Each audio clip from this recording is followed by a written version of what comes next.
May isang lugar pa akong hindi nabibisita sa Siquijor. Ang tinaguriang Secret Beach ng isla.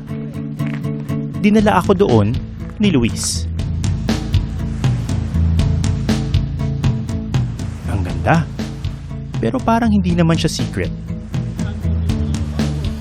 Habang nag-e-enjoy ang mga turista sa beach, isang grupo ng mga mangingisda ang dumating mula sa laot. Kikilawan na siya, sir. Bit-bit ang kanilang huli.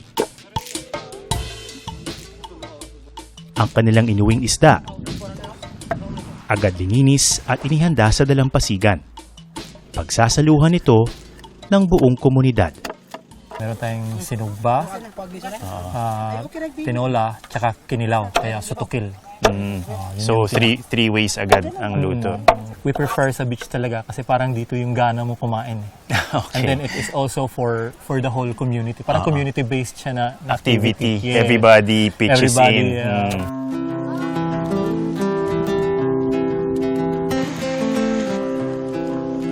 So, importante ma-preserve yung ganitong klaseng mga practices, no? Preserve talaga.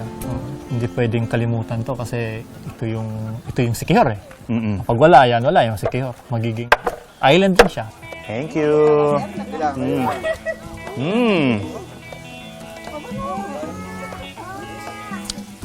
Oh, yes. Sarap. Thank you.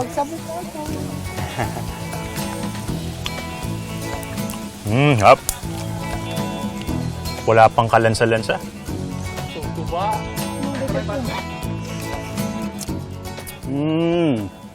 Wow, magaling. Pwede ka na mag-asawa. May asawa na ako. Meron na ba?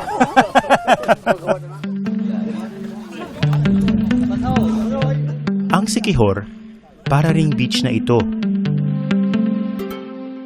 Dating secret, pero not so secret na ngayon.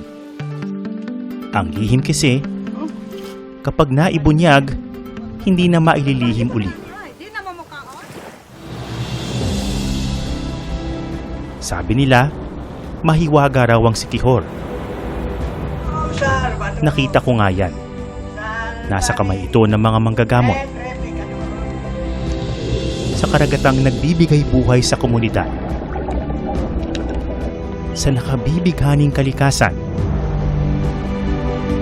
At sa mga taong naninindigang dapat itong ingatan, ipaglaban, at ibahagi sa mundo nang hindi sinisira. Ako si Atom Araulio. Magandang hapon.